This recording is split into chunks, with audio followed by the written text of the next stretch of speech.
Kral Space. I'm Kim Kral. I'm reporting to you live from my closet. One day I'm going to figure out how to report live from my closet. I think there's probably a way, but I don't probably have to figure it out. But I'm in my closet. I'm super anxious and all over the map today, guys. So let's get ready. Should I have a theme song? Like, people are a few people have sent me, or one person made a few people. I don't know why I do that. I'm like 100 people sent me a theme song, just one. And it was okay. And then I'm so stressed out because I'm working on the first episode of Kral Space live for Dash Comedy, and I'm sang a theme song and I'm sending it over to my producer to approve, and it's just, I'm not a singer, but I think I'm going to use that theme song for this. But then I just feel like it's like episode 11 or something, and or it's 11 or 10, 12, I don't know, it's like double digits now, and so it's like, should I all of a sudden start a theme song where I'm singing? I feel like I'll just be like super self-conscious about it. I don't know, we'll see what happens. Hi everybody. I'm coffee, I'm a little poopy, I don't know, I'm all over the map. I have so much to do and I'm really stressed out. I just need to like breathe and enjoy myself in here. Do you know what I mean? Like, do you guys, I will put self-imposed deadlines on myself. That's what self-imposed mean, I think. And then I will stress the fuck out. And then it's like, well, no one is, I mean, it's goals. So it's good to like meet your goals. But like, I like freak out. Tomorrow is my birthday. And I have like mixed emotions about it. I had a weird, how many times am I going to tell you I had a weird childhood? I had a really bad childhood, guys. Didn't have a good one. It was colorful and scary, and I've seen my parents, I don't know, I'm not going to get into that. Wow. But my parents treated my birthday like very strangely. Today, before I tell you about my birthday, today is Kim and Aspen Day. My best friend in junior high and high school, her birthday, her name's Aspen, obviously. Her birthday is on June 16th and mine's June 18th. So we decided when we were like young, we would make June 17th Kim and Aspen Day. And so we would like typically spend all those 3 days together, but always definitely Kim and Aspen Day. And so Kim and Aspen Day has been celebrated since like 1997 or something like that. You do that math. Is that like 25 years? I cannot do math, guys. Is it 25 years? It's like 23 years. That makes sense. Maybe. I don't know. It's interesting though, because like Aspen and I aren't close anymore.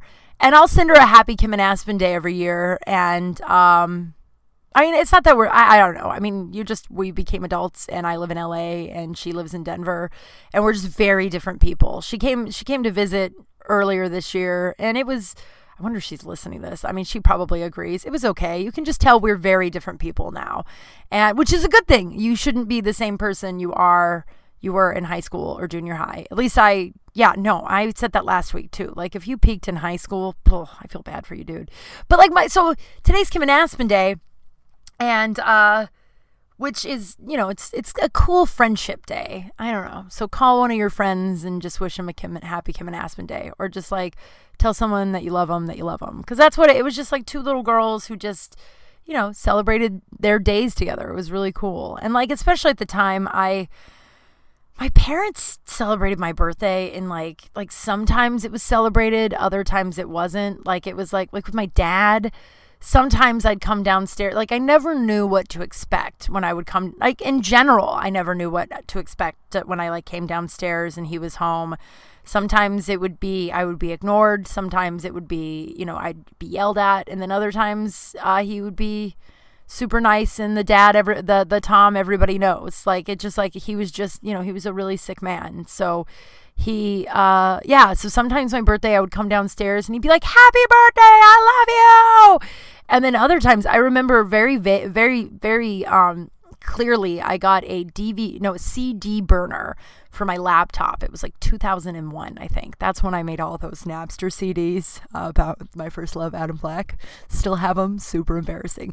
But I got the CD burner, and I came downstairs. It's my birthday, and I walked downstairs, and my dad is watching TV, and he doesn't even look up from the TV. He just says, happy birthday, your present's on the kitchen table. And I just opened the present, and then I just like went about my life like that. Like, there wasn't like And so, and then sometimes there'd be a massive celebration, and it was like an extra confusing day. Because, like, especially everybody I knew, their birthdays were like a really big deal. And my birthday was sometimes it was, and sometimes they didn't care. And my mom was a Jehovah's Witness. So sometimes So some years we would really celebrate, and then other years we wouldn't even acknowledge it was my birthday. I remember, so my birthday is obviously in June. It's tomorrow. So I remember one year it was September and we didn't celebrate that June. And she lived in Fort Morgan, which is like a small town outside of Denver. And she lived in this like farmhouse and a lot of my mom's side of the family lived in that town. So I walked out of my bedroom in the middle of September, and like half of the family is in the living room with like a cake and presents and balloons. And they're all like, surprise, happy birthday. And I looked around and I looked at my mom and I was like, Mom, my birthday's in June. And she goes, yeah, honey, we didn't celebrate this year, so we thought we'd celebrate right now. And I was like, oh, okay. Like at that point I think I turned 13 that year. And that point I was just so used to like, I had normalized my parents' behavior that it was just like, all right, lady, thank you, I guess. On my 20th birthday, we celebrated my 18th birthday because she didn't celebrate it when I turned 18. And she thought it was more important to celebrate my 18th birthday than it was to celebrate my 20th. Because my 18th is my golden birthday. I don't know.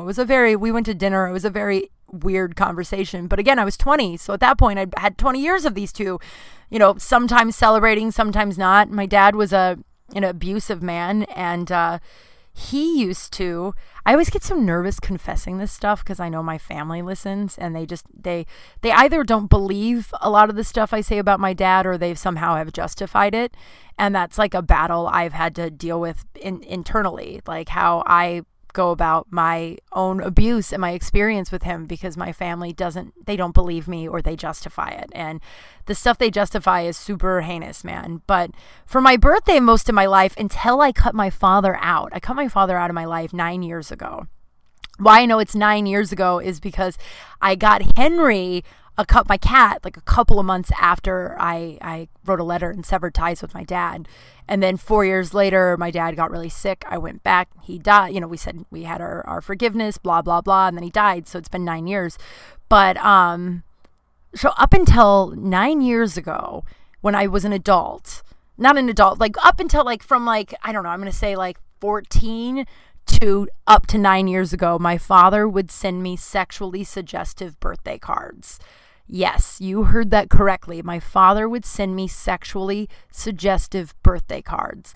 And I obviously hated it. Like, it was awful. Like, I mean, like I said, he was just a sick dude. And he died, so it's fine now, right?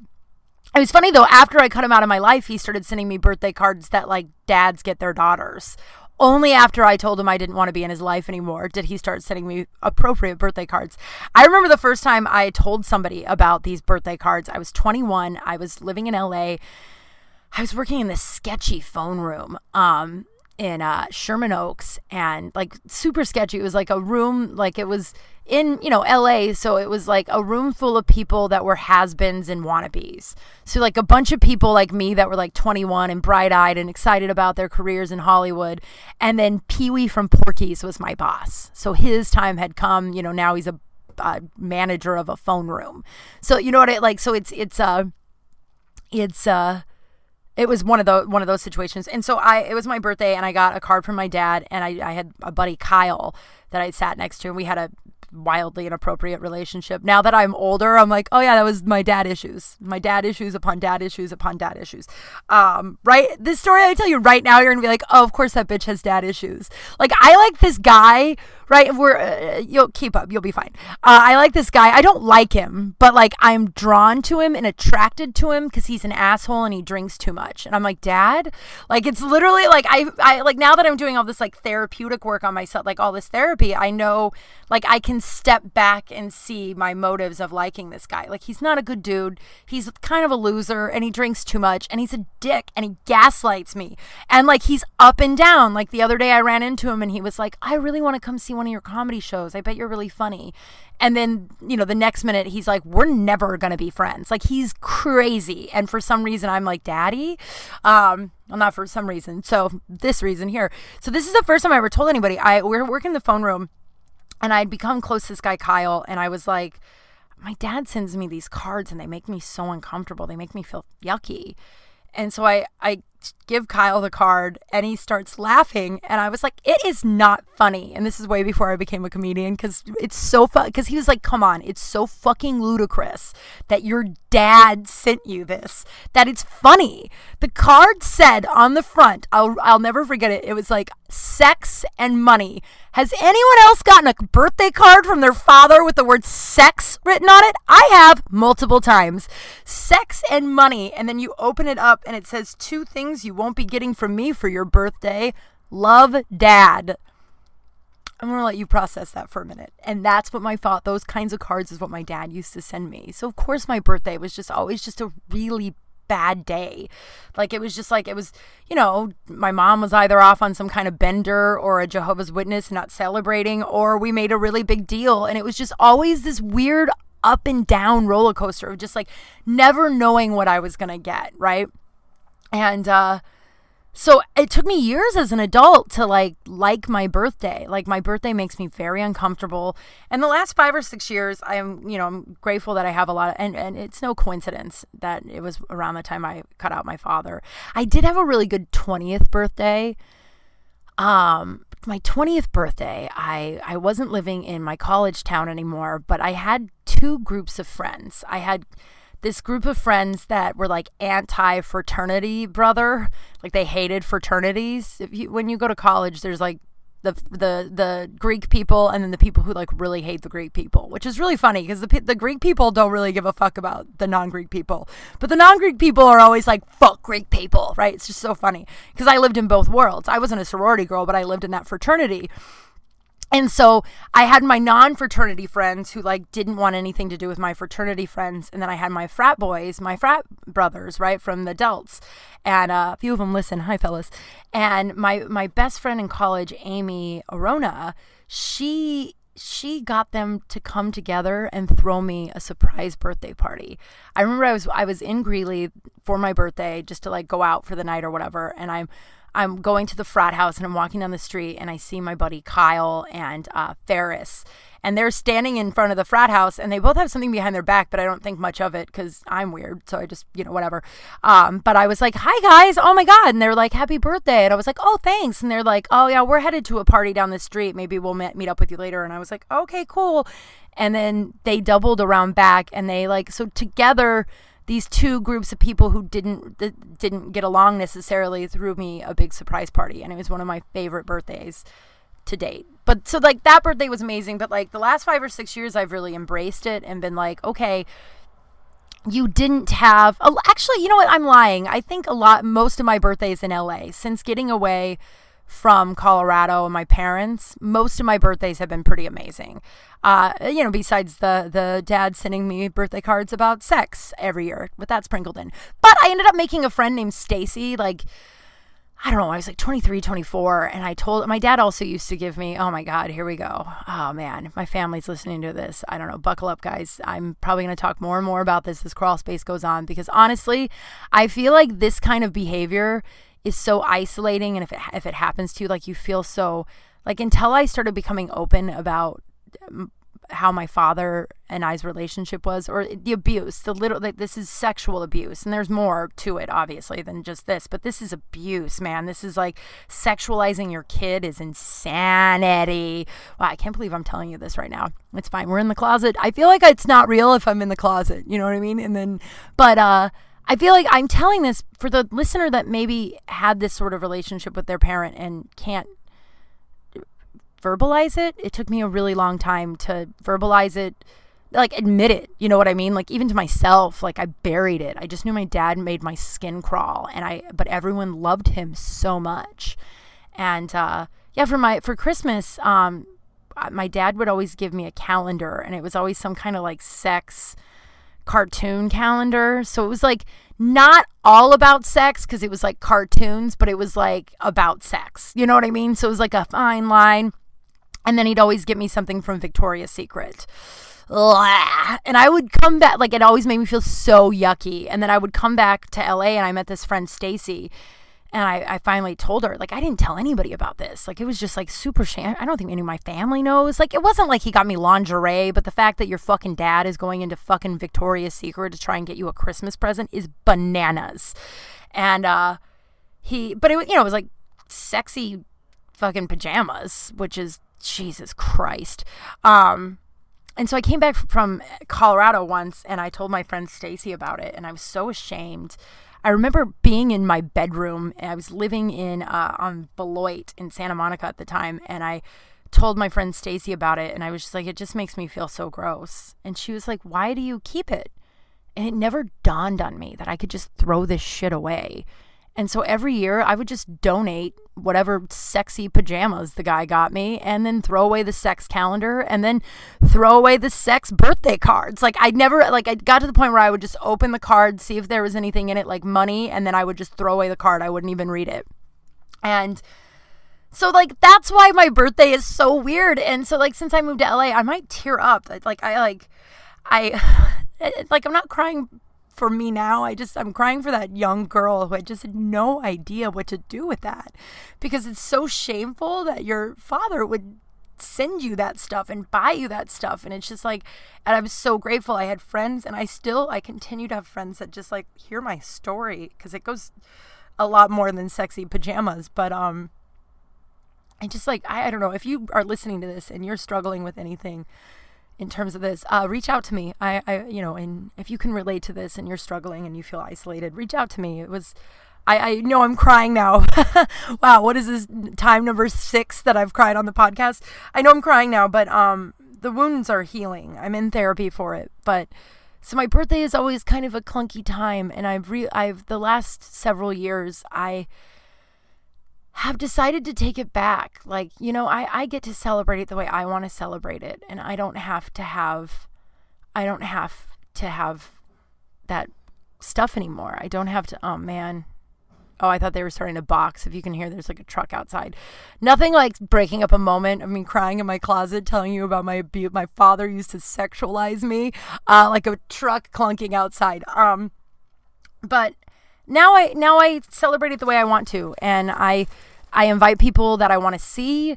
I do what I want to do. Like tomorrow, my plan is I'm going to get up. See, I'm so fucking stressed out with these goals.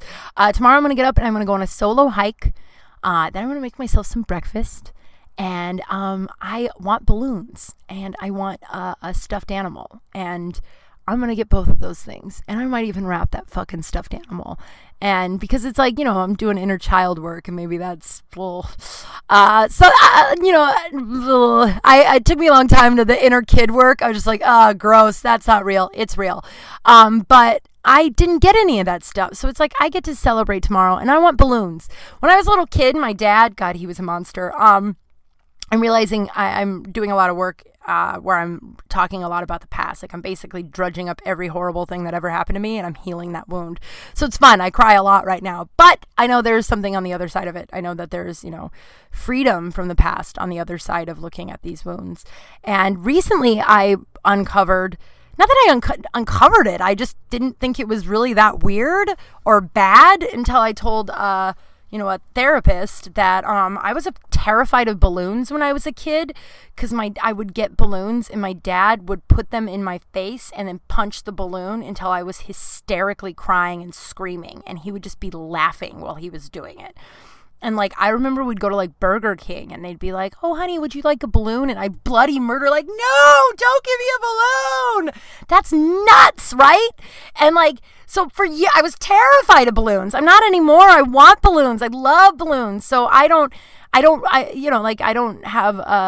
know if anybody will get me balloons, but instead of being like disappointed, like my little kid, my inner kid will be disappointed I didn't get balloons, I'm just going to get myself fucking balloons, and then if someone else gets me balloons, that means there's even more. And bonus, Henry loves balloons. My dad used to also do this thing. I didn't realize I have a big, this is the dad episode. Happy birthday. I can't get into a swimming pool by myself. Like, I have like massive anxiety about it, like really scared. I've recently been able to get into the shallow end and then just stay by the stairs, but I have massive anxiety in bodies of water. when I was a kid, my dad used to swim around, like all the way around so I wouldn't see him, and then dive under and then pull my, like, so I wouldn't know. I'd just be happily treading water, and then he would just pull my legs under until I was practically drowned, like hold me underwater, like dunk me until I was really struggling. And then when I'd come up crying, he would say, I don't know why you're crying. You're fine. You didn't drown.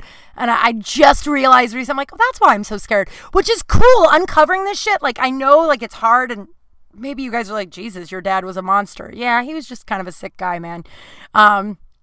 Again, though, he died, so I'm fine. Who won? You know, that's so dark. I said that on a Zoom call with my Jehovah's Witness family yesterday. We were talking, and then, you know, we started talking about my dad and just, like, you know, how colorful he was. And I was like, well, you know, he died, so, like, who won, you know? And there was like this long pause. They just stared at me, and then they started laughing. So thank God they understood the humor behind it. But yeah, like if you're struggling with like stuff, I implore you, work on it, because now I think I might be able to get into a pool, or at least know why I'm scared of it. You know what I mean? Ah, man. This is the point of the episode where I'm like, should I not release this? Because it's so vulnerable. And I got a DM from this guy. He gave me a really awesome compliment. I can't remember what it was, but he was just like, great episode. And then he's like, I feel like I'm listening to a therapy session. And you kind of are. This is, oh man, this is basically what my therapy sessions look like, except for I'm crying more, and sometimes the therapist makes you draw your feelings with your left hand, which also is really powerful. So tomorrow's my birthday, and it's crazy because it's in the middle of COVID, you know, and the country's basically opened back up, with the exception of Florida. Florida decided to shut down most of it yesterday because they've spiked to 22,000 cases a day. But the rest of us are just like, oh, we tried. Like, that's basically what I think I'm reading, is that they're like, we did the best we could. Oh, well, I guess we're just going to have to accept that we lose 1,000 people to this a day. That's so crazy to me. And I'm laughing just because it's fucking ludicrous, and I don't know what else to do about it. So in the middle of COVID, having a birthday party is actually pretty awesome because I don't want to get like hammered at the Elbow Room. Although I love the Elbow Room, one of my favorite bars in LA. If you're ever in LA or you're in LA, go check out the Elbow Room on Cahuenga. Highly Walker. But I just don't want to I just want like a low key. So I have a pool at my apartment. I'm inviting like 6 people over. My buddy Whitney has a grill. He's going to bring that over. And I literally am just like, I have one friend who tends to blow these things up, and I'm trying really hard. I doubt she listens to this. I'm trying really hard to like figure out a way to like let her know. Like, I've just said clearly, I don't want this to be a big deal. Like, I don't want it to be a massive party where I spend $400 and everyone gets fucked up. Like, I just want to grill a couple of hot dogs and sit by the pool and have a glass of rosé. I don't drink rosé. I don't know why I said that. Maybe a glass of champagne. You know, I just want a low-key day. And then tomorrow night, I'm going to invite, I have like 10 people that are going to be on Zoom, and it's cool because it's people that live all over the country, and we're going to play some games. And I just want like a low-key birthday. That's what I want. And so wish me luck with that. I'm going to buy, and then I'm going to make bacon wrap dates, and I want donuts. So those are the things I'm going to contribute. And, you know, if people have fun, they have fun. If not, I don't know. Who am I kidding? I'm a fucking people pleaser. I'll probably be a ball of anxiety tomorrow. And I'm also, my car broke down yesterday. And so it's at the shop. And it's just like one of those, my car is at the point where like, it probably has a year or 2 left in it, but like, how much money do you want to put into it? Or would it just be better to buy a new car? But like, no one has jobs right now. So I'm like looking for a job, but everyone is trying to be a secretary because there's nothing else that's hiring. It's just really, it's a weird time. And so I'm like, I don't even think I could get, like, I have a high credit score, and like, I that's a weird brag, but like, I could probably get a loan, but I don't know if they give a loan to people who are unemployed. So I don't know. I'm like anxious about that. I got COVID tested earlier this week, and I am negative. So I donated my blood yesterday. And then in 2 weeks, I find out if I have the antibodies. And if I do, then I can donate my plasma and maybe help some people. So if you want information, if you're in California, DM me. I've been trying, I know a lot of people have been DMing me and I'm just not good at it. It's like with my text messages. Like if my text messages get over 7 and then they keep climbing, I get overwhelmed and put my phone down for 2 days. I'm like, well, I'm just not going to respond to that, which is a crazy avoidance thing. I know, but I'm going to work through my DMs. Oh God, I probably should do it before my birthday tomorrow. Because you know how your birthday, these are not problems. Like, oh my God, so many people care about me that they reach out to me. Oh my God, so many people are DMing me. These aren't real problems. It's funny. So we're working on Kral Space live for Dash Comedy. Fingers crossed it comes out Monday. I don't know. I'm sending it in for approval today. I think that's why I'm so anxious, because I've worked hard on it. Editing's a goddamn nightmare because it's not live. So it's just sort of like, and it's the first couple episodes on Dash. So you want it to be, but it's funny. So the poop scoop, you ready for the poop scoop? I downloaded a soundboard, but I don't know what I did with it on my computer, but I wanted to make a flesh sound. So maybe next week. I don't know if that's, it made me laugh pretty hard, but so I'll try it right now. I'll try to make it with my mouth. Ready for the poop scoop? Nope, that wasn't good. You know how you imagine in your head it being better? It was not good. So the first episode that I recorded was with a very funny comedian, Chris Cope. And the sound was all funky, so I'm going to have to redo it with him. So then the second episode I recorded, which hopefully will air Monday, fingers crossed, will be Michael Malone. And it's so funny. Okay, so I used to have a joke that was like, you would be shocked at the answers you get when you ask your friends if they have ever pooped their pants. You should ask your friends. It's my favorite answer of all fucking time. I asked my best friend from high school.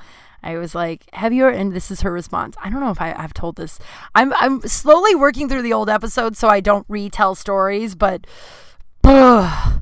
it's 12 hours. Well, now I'm at like 6 hours. It'll be fine. So if I've told it, it's pretty good. So you're welcome for hearing it again, because I laughed for a solid 4.5 days. So I asked my best friend from high school. We were like, I don't know, 25. She was visiting me in LA. And I was like, have you, and I think it was, no, I was probably 22, because I think it was after I shit my pants on the 405. And so I was really wondering if everybody else was pooping their pants too. So I was like, hey, have you pooped your pants before? And this is her response. We were at the Ferris wheel in Disneyland. And she goes, No.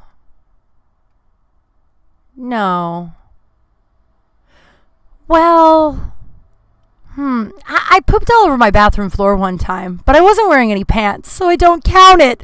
I was like, what? And she goes, you can't tell anybody that. Don't worry. I already made a joke. I formed a joke about this years ago. Pooped out, like, I was like, what? Turns out she had taken like the morning after pill that, I'm not saying her name, so I'm not outing her, but like morning after pill can have a issue with your bathroom. So she gave her like, got her like food poisoning basically. So she was puking and pooping at the same time and was naked and then shit all over her bathroom floor. So it was less funny when you found out it was because it was like medical. I was hoping that she was just naked and just pooped. I don't know. But I laughed for days. And then I started asking people. I have one friend who said he pooped his pants in the little boys section at a Macy's and panicked and grabbed the first thing he could find, which was little boy snow pants, put them over his big boy legs and ran out of Macy's. He stole snow pants, little boy snow pants, to cover the fact that he shit his pants at a Macy's. Oh, man. And then I had a friend a couple years ago. This girl's not my friend anymore. She's garbage. But she said this to me. This is so funny. She goes, ever since you've been telling that joke about people pooping their pants, I feel like it's just like normal. So like now, like before, when I thought it was like maybe it could be a fart, maybe it could be a poop, I would never like risk it. I would just go to the bathroom and see what happened. But now that I find out that like most people are shitting their pants, I just take the gamble. And like sometimes it's just a fart, and then sometimes you shit your pants in, a Taco Bell parking lot, and it's fine because it's just like a 1 or 2 Taco Bell napkin situation. Like she was like going on, and I was like, what the fuck? I was like, I know no one that's like I've sharted a few times in my life. We all have, I feel like. But like, I have never once been like, this might be a poop. Oh, well, I'll see. And then blown out my pants. It's always been, I thought it was legitimately a fart, and then I blew out my pants. Like, it's never been a gamble. Well, my favorite thing is that, so I asked both Chris Cope and Michael Malone if they'd poop their pants, and their response was different, but the same inflection. Like, Chris, I go, have you ever pooped your pants? And he goes, yeah. Like, yeah, of course I have. Duh. And then Malone, I was like, have you ever pooped your pants? And he goes, no. Like, no, of course not. Like, both of them, like, the same inflection. That's why you got to ask people. I will say it again, and I've probably said it every episode. 3 types of people who have pooped their pants, people who lie about it, and people who their time is coming. That's like peeing in the shower. We've all peed in the shower. If you haven't, you're a goddamn liar or not from this planet. I'm probably, like, out of everyone I know, I'm the most likely to not be from the planet, and I pee in the shower every day. Ooh, I don't know if I've ever admitted that. I mean, every day. I'd say every day. Like, I just feel like you just get in the shower. Like, you get in the shower and I brush my teeth in there too. I don't do all 3 at the same time, but, I pee. And then I wash my hair, brush my teeth. I'm getting lightheaded in here. Oh boy. I was reading the other day. Oh man, guys, I'm getting lightheaded. I was reading the other day that, and I think I knew this, but Lady Gaga had, and when she was in college, a bunch of her college classmates made a Facebook page that was like Stephanie. I don't know her name. I call her Stephanie Zanoni because that's Michelle Pfeiffer's name on Grease 2. There's no reason for that. It's just the only Stephanie Zamoni I know. I don't know, whatever. I don't know. Lady Gaga, so they said her real name will never be famous or something like that. Like, just a straight troll Facebook page. And then, of course, she grew up to be Lady Gaga. This reminded me when I was in college. It's kind of a bummer story. I promise I won't cry, and I'll try and make it funny. It won't be about how my dad. It won't be as big of a bummer as how my dad used to send me sex birthday cards. Probably. I don't know. We'll see. So hopefully we can laugh at all that now. So when I was in college, I was a theater major. And the college I went to was, at the time, had one of the top acting emphasis programs in the country. I don't think it's that way now, probably with like funding and shit. But like when I was there, it was like a big prestigious deal to get into it, right? And so I'm really lightheaded. And so what was I saying? Oh, right. Okay. So I was in this beginning acting class, and I like fucked off quite a bit in this acting class, right? Like I fucked off quite a bit. I mean, we had to memorize scenes, I'm giving a pass to my classmates for questioning what they did, but because we get these scenes and we're supposed to memorize them, and instead I would be like flirting with the 2 hot dudes in the theater class or the theater department. They weren't in this class, but they were older seniors. Nathaniel. Oh, Nathaniel. I got to be Nathaniel's wardrobe girl once, and it was for a ballet, and I was telling my sweet mates, Jenny and Kristen, about how I was in love with this guy that I got to be his wardrobe girl. Like, I was his, because he was the star of the ballet, and then they were like, oh my God, we're definitely going to come. And I was like, oh my God, I'm in love with him. I remember at one point I was backstage, and no one was back there, and I farted really bad because no one was back there, and it smelled so bad. And then Nathaniel, as soon as, you know how that works, as soon as you let one out and it starts to really stink, someone walks in the room, and it's usually your college crush. So he walks in, and I'm like, oh man. And of course, I'm cute, so no one ever expects the cute girl. It's always the cute girl, by the way. The amount of times that I have ripped some ass and then been like, oh, the key is you wait till someone else smells it, and then you go, oh God, yeah, it does smell. Because it's true. Whoever smells it whoever smelled it dealt it. I don't know. But if you smell it first, then people think it's you. But if you're just happily going along, so you're going to have to sit with your own fart smell for a little bit. But as soon as someone else acknowledges it, then you breathe in and go, oh God, yeah, I wonder who that was. So thankfully I was cute, and Nathaniel comes around and he goes, oh my God, what's that smell? And I was like, oh God, I don't know. And then he handed me a seams pick thing where you had to pull out seams, and he's like, I have this patch on my butt. Can you get it off? So I got to take the patch off of Nathaniel's butt. This isn't the Lady Gaga story. We'll get to it.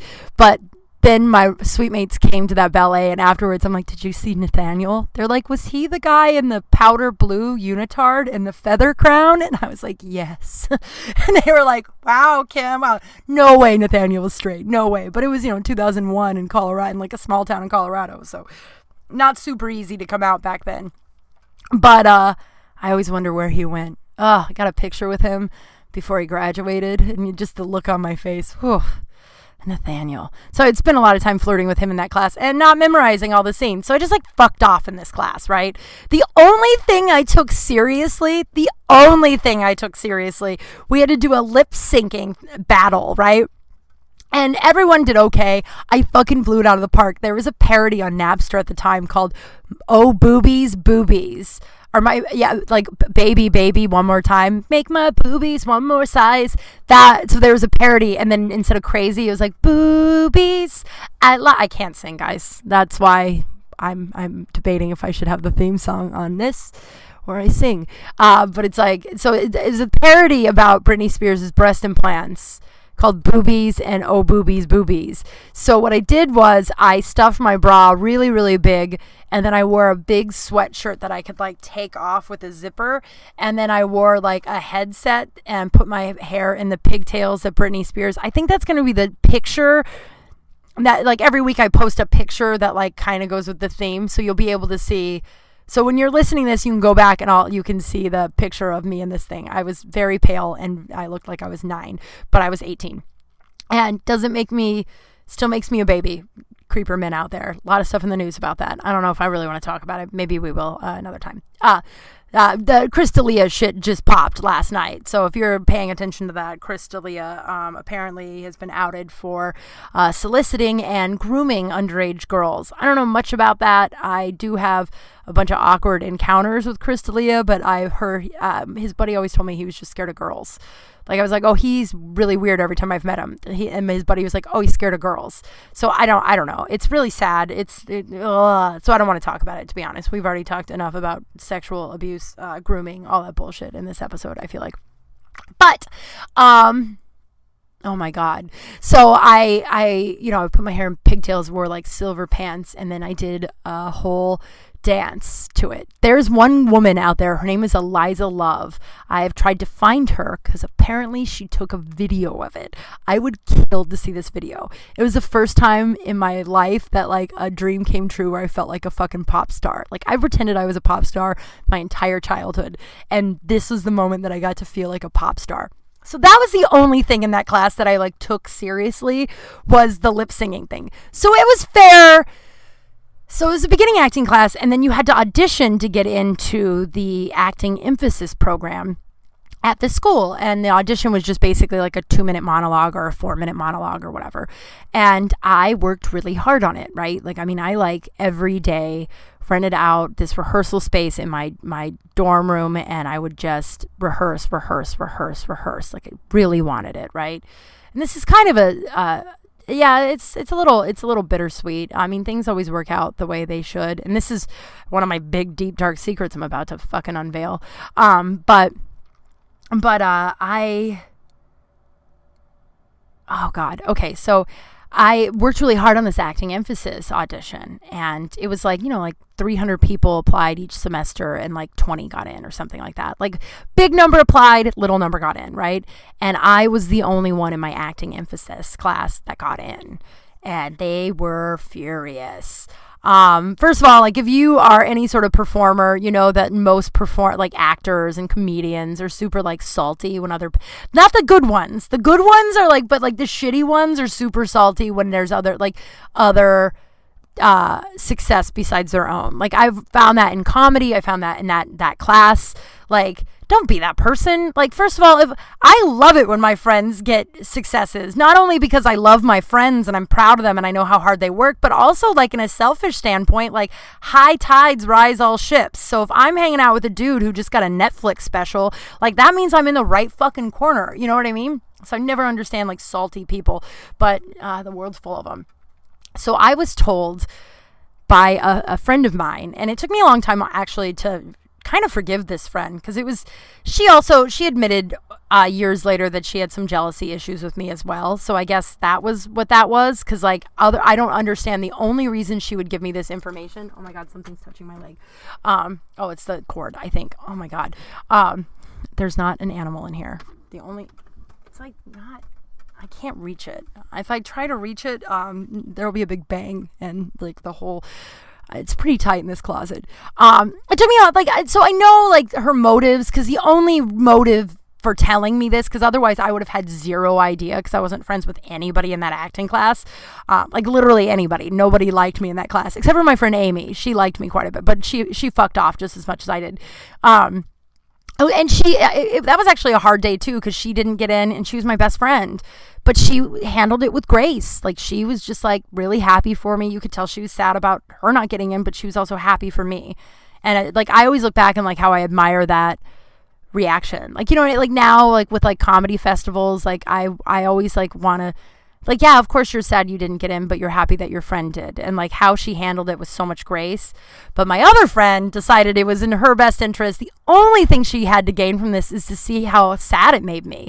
Apparently, that entire acting class band together and went to the chair of the department and protested that I shouldn't have gotten in, that I didn't deserve it, that I wasn't a good actress, that I didn't, you know, I mean, like, I guess it was like a big like campaign they like launched to get me kicked out of the program. And I mean, it's fine now. As an adult, I look back, like most of those kids, A, I couldn't pick them out of a lineup. B, the ones I do know are still in that small town in Greeley. And then the one who like led the whole charge moved to LA that summer and couldn't cut it in LA and had to move back within 3 months. So like, not that there's any winners or losers here, but like, but 19-year-old Kim, that destroyed me. That like my peers, like, you know, 38-year-old Kim, that's how old I'm going to be. I'm going to say 37 until tomorrow, guys. That Kim understands those kids were just, you know, working out their own demons, had nothing to do with me. But 19-year-old Kim didn't know that and took it deeply personal. And this is the dark secret that I don't talk about much. A lot of people who know me know this. I dropped out of college that year. I got into all these cool acting classes in that college, and I was too scared to go.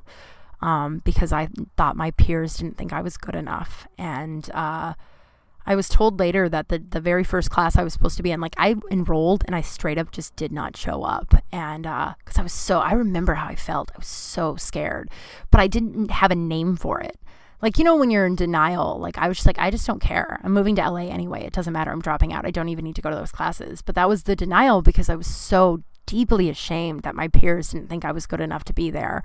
And I've carried that in my comedy, and I'm working through that wound now, because like the peers at that time, you know, like you until you heal that shit. And I have some peers, like, I'm terrified of performing at the Improv, and no one there has not been supportive of me. I've performed there. I did a great job. Every comedian friend of mine is like, what the fuck are you doing? You should be much further. Like, and I realized as doing my therapy work, a lot of it was like that wound from back then. Like, you uncover it when you write, you know, that like my peers not only didn't think I was good enough, but like actively tried to get me to fail. And I was told that teacher, the chair of the department, taught the very first class I was supposed to be in. And I was told that he said my name 3 or 4 times and scanned the crowd and was really disappointed that I wasn't there. And because I remember I saw him in the parking lot the day I was supposed to get the letter that I got into the acting emphasis. Saw him in the parking lot, and I was like, "Hi, Tom," and he was like, "Hi, Kim," and he's like, "Have you checked your mail today?" And I was like, no, I went to class, blah, blah, blah. Like, didn't even dawn on me. I was just like, no, I went to class, now I'm here. And he goes, do me a favor, go home and check your mail. And I was like, okay. And we got in the car. My friend Amy was with me, and she goes, you got into the acting emphasis. And I was like, do you think that's what it was? Such grace. This bitch, such grace. But, and you know what's funny? I got his email a couple of years ago, because I have had this, like, I'm going to promise you before the next episode, I'm going to write it down and I'm going to tell you, because I want to thank him and like, not maybe explain myself, but make an amends, like a 20-year-old amends, and thank him for believing in me, because I didn't, and sometimes I still don't. And thinking about that guy believing in me so much, was one of the first acknowledgments that like my career in the arts wasn't fruitless. But I dropped out. And moved to LA, and it's bittersweet because it's a lot of things. One, I believe that everything happens for a reason. I was dealing with some pretty, as you've heard in this episode and probably much more in later episodes, I was dealing with a pretty fucked up home life, and I didn't know it at the time because of denial. It's amazing what you'll lie to yourself and say, just pushing all that shit down. I had to get the fuck out of Colorado. Like, in order for me to grow and be anybody that I was going to be, I had to get the fuck away from that man. And I think I saw, my friend Amy was moving to LA that year, and I think I saw like an opportunity to just get the fuck out of Denver, the fuck away from all of that. And although like it's a deep shame of mine that I don't have a full degree, I'm probably like a semester away from getting a degree, and maybe one, like, it's a shame, but it's not a shame enough for me to like try and get back in college and all that stuff. Like, maybe when I'm like 45 and like established, you know what I mean? Like, maybe I will, but it's a deep, dark secret. It's a shame. And I'm smarter than a lot of people I know with college degrees, but I dropped out of college and I left, and it's because, I was a really wounded kid who felt that I wasn't good enough to be there in that acting emphasis. And like, I couldn't picture myself auditioning for any more plays after that because of how my peers felt. And not that like I'm comparing myself to Lady Gaga, but who knows? Maybe I'll be a Gaga of the fucking comedy world one day. That would be really exciting. I am weird enough that I feel like, but like that's such a deep wound that I'm still trying to heal. And reading that with Gaga, it was just like, oh, okay. So there, it's, I don't know. I don't even know if there's an ending to that, except for I'm grateful that I have the perspective. Oh, here it is. Let's do it. I'm one lucky broad.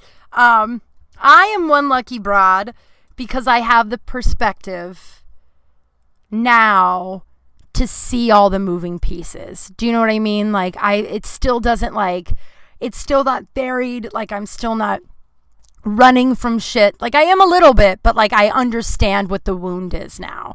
And I'm able, and once you understand, they call it the 3 A's: awareness, acceptance, and action.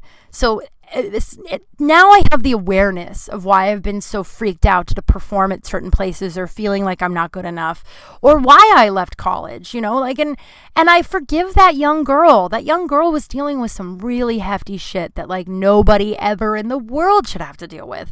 And I don't mean the college kids campaigning against me. To be honest, now 37, I'm 37 until tomorrow.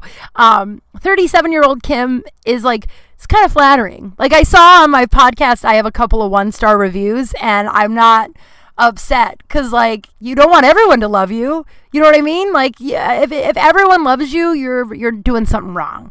And there's various quotes that say that, but it's true. So that's not the heavy shit that girl was dealing with. It was obviously her home life. And so I forgive that girl for leaving college. And if it's really that important to me, it'd just probably take a couple of days of figuring out how to drudge up all the fucking, credits and all that stuff. If it's really that important, I can get a degree. But I don't think I need a degree in order to be a comedic superstar or sit in my closet and tell you all of these very private conversations, memories. But like, I'm able, like, so the awareness, like, I'm one lucky broad because I have the awareness of these wounds and I'm uncovering them. And yeah, I'm like ripping out these old wounds, but that's the only way you can heal them. And, like, I spent decades burying stuff. I spent a lot of my 20s burying what my dad did to me because it seemed easier to carry it than to turn around and face it. And I'm so grateful that I'm finally turning around and facing it, because now I get to heal these wounds and I get to have a beautiful life on the other side of it. And it's not for the weak, dude. It's not. It's really hard. And I cry a lot. I've been crying a lot, but I'm healing and I'm growing. And I wish this for everybody. Like, if you're struggling with anything that I've mentioned in here, please don't hesitate to DM me. It's one of the things I want to do with my career. I'm hoping to get big enough that I can make an impact on sexual abuse victims, or, kids that grew up in abusive, dysfunctional, alcoholic homes. I'm hoping to help because I felt so alone and isolated for so long. I thought my story was just, they call it in 12 steps, terminally unique. That's what I thought I was. I thought there was no way anyone could possibly understand anything that I was going through. And you're only as sick as your secrets, dude. And I implore you, if you want to reach out, and also reach out about poop stories. I know that was, I was like, oh, really deep in poop. Tell me about your poop stories. Because I want to hear them always, always, always. Let's see here. Now that we're off of I'm kind of attracted to Jamie Kennedy. I don't know why that's been on my list to tell you guys this for weeks now, but it's a deep, dark secret. I have a lot of deep, dark secrets. One of them is that I eat sardines, but I already told you that in episode 1, and apparently that's not that weird. But for a long time, I carried the sardine shame, thinking that there was legit shame in eating sardines. I don't eat them naked in the bathtub. I mean, I would if it came down to it, but it's not like how I enjoy them normally. Sometimes with crackers and tapatio. That's kind of how I eat the sardines. But Jamie Kennedy, never ever, like in Scream 2 did I have when he was on Scream 2 or Scream 1, no crush on Jamie Kennedy. And then when I became a comic, like never ever ever did I think anything about Jamie Kennedy ever. Like there was never, like he was like an afterthought, never a thought, you know what I mean? And until one time I was at a comedy club in the green room, and he walked in, and we locked eyes, and something moved, guys. You know how George Costanza says that when he gets the massage, something moved? Like, I don't have a penis, but like, you know, like something in my downstairs moved. It was like, oh no. And we like locked eyes for a little bit, and he was so grungy and dirty. Like, it wasn't like he was like, and I was just like, oh no. And he left, and I was like, I'm attracted to Jamie Kennedy. I'm attracted to Jamie Kennedy. I don't know what that voice was. My car got towed the other day. Okay, hear this out. My car got fucking towed. This is now the 5th time my car has been towed in Los Angeles. Okay, 2 times, 3 times now, not my fault. 2 times for sure my fault. One of the times that it was my fault, I parked at a meter. This was the recent one. God, I've been towed twice in 2020. Fucking 2020, huh, man? I parked at a meter. It was like 3 meters. And you know how they'll tell you the rules of the parking at the first meter, right? So to like line up the meters, and the very first meter will have the signs for all the parking. So it said I could park there. So I didn't look at my personal meter. So the only meter on the row that was a no parking was the one I parked at. So technically my fault, but like kind of a dirty move, Los Angeles. Like for sure put there in that way to make money for the city, right? So that time, my fault, still dirty, did me dirty. Second time, my fault, I parked, it was like late night. I was coming home from bartending like when I was like 25 or something like that, 26. And I couldn't find parking, and I found a spot, and I was really excited, and I didn't check it, and I blocked a driveway. I feel so bad about that. Just like what a nightmare for that person. I felt so bad. So those 2 are my fault for sure. The third one, I was there was a bunch of construction on my street for like 7 years, right? Like most of the time I've lived here, they've been building these condos. And so people have been parking on what used to be a red zone, but not a red zone anymore. So do you know when you drive around, I don't know if they have this in other cities, but when you drive around LA, like it's like it used to be a red zone. You can tell that it was once painted red, but then they try to paint over it with gray. So once the construction was over, and one night I got home late from bartending, and the only spot I could find was like the ambiguous red spot. But like I'd seen people park there over the decade that, you know, was not a red zone anymore. So, and it was late night, and a guy was standing in front of another parking spot that I could have parked in front of. Not to play the girl card, but it sucks to be a broad sometimes because of stuff like this. Like it was like, well, if I park in that spot that's open in front of the guy that's like eyeing my car, like that's really dangerous. And so I was just like, oh, I'm sure this is fine because I've seen so many people park here, and it's painted over. Wasn't painted over. Enough people got towed there that they finally painted it all the way red. So that one kind of my fault. The other one, not my fault. This one, definitely not my fault. And I always check this. Now check it. My insurance company missed one number on my VIN information when I paid my insurance. So it didn't, when I was registering my car, although I had paid, it looked like my car wasn't insured. So the DMV didn't register my car. So my car was just unregistered. And I thought I was just waiting for the sticker. So I wasn't thinking much of it because sometimes the sticker takes a while, right? So just waiting for the sticker. And then the car got towed, and we couldn't figure out why, because the DMV's like, you're not insured or registered. That's why we towed your car. And I'm like, well, here are the receipts. And then it took like a couple of investigating to figure out that, oh, one number on my VIN number. And then when I called my insurance company, they're like, you should double check that. That's not our problem that you didn't double check it. Crazy, right? So definitely double check your VIN number, I guess, every single time. And then the one the other day, I'm fighting this one. This one's pure bullshit. And, everybody I've talked to is like, yeah, you for sure have a case. So it's in the pandemic. I have street parking, and you know, we've been on lockdown for 3 months. Like now the world's starting to open up, but it's still like safer at home shit. And I'm not working, so I'm staying at home unless I have to go out, right? Because as I said, we're still seeing 1,000 deaths a day. So I park in this area and have parked in this area for 10 years. This is a non-restricted area except for permit parking. And I have a permit. So there's no street cleaning, there's no anything like that. The only thing that's restricted is if you don't have a permit. And so I've been parking up there throughout the whole, and it's like a block away up in a hill, and I've been parking up there the whole pandemic. That way I just don't even have to worry about moving it. But once a week I go up and start it, right? Start the car, because you don't want your battery to go stale. So I go up there once a week. So on June 5th, I went up there. On like June 1st, I got this notification on my car that says that they were going to repave the streets sometime in June. Now, the notification wasn't official. It actually had the word yay on it. Like, we're getting a new street. Yay! So it wasn't official. And then it was like sometime between now and next month. So you won't be able to park on the street. That's all it was. Like, so like a 45-day period, you won't be able to park here at some point, right? No other signs, nothing. So on June 5th, I go up and get my car. My car stalled. There's something wrong with my car because it stalled again yesterday, and now we're waiting for whatever. My car stalled, so I went and got my oil changed, and they checked out the car. I don't know. That's a whole other bag that I just really don't want to deal with. But so I have a timestamp that says my car wasn't even on the street on June 5th from noon to 5:45. Timestamp was at my mechanics.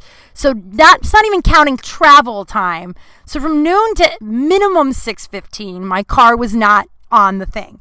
So when they tow my car, right? Because they say it's a tow-away zone because of construction. So when I get my car, there's a note on it that's official from the city saying they notified me on June 5th. And I was like, June 5th? Like, first of all, like, I come up here once a week. Thank God they told me the morning that I went up there to look at my car. Otherwise, it would have been $300 a day for another week. And that's like $2,000 or some shit. And so thank God. Like, I'm one lucky broad because that kind of shit happens to me. So I go up there. Now there's tow-away signs everywhere. The construction guy was like, I don't know, we tried to wait. He did not try to wait, but he was very nice about it. He called the supervisor. Supervisor was like, there's nothing we can do. The note says June 5th, and I was like, that's weird. I was up at my car on June 5th, and then I looked at my receipts, and I was like, my car wasn't even up here on June 5th. So I call around the city and I got a hearing, and the woman was like, yeah, sometimes. I'm only telling this story because it's fucking crazy. One, and two, maybe someone out there like always appeal this shit. Because she's like, yeah, sometimes they'll put a date on it of June 5th, and really they won't have put the notice on your car until like June 11th when they towed it. So like a lot of times, so like so I have to, since COVID, I can't actually go into the courthouse. So it all has to be done via email and on the phone. But she goes, no one ever appeals. Like, very rarely do they appeal. People just pay it, and that's what the city's hoping.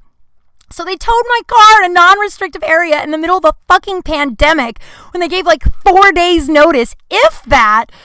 Oh, so we're dealing with that right now. But Jesus Christ, that's so I got a lot on my plate. A lot on my plate. It's fun though. Tomorrow's my birthday. I'm gonna get some balloons, eat a bunch of donuts, lay by the pool with a bunch of my favorite people. It's gonna be a really good day.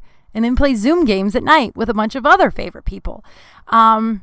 So yay, happy birthday to me and happy birthday to everybody else out there. I don't know what that means, but as always, please DM me. If anything I said on here, you are feeling the same way and you want resources of help on, where to start, who to talk to. I had to, clunk through it on my own. So if anybody, I would like to help anybody not have to go through it on their own. A lot of internet searches, a lot of crying in the shower, a lot of shame. And it's not your shame. It's not yours.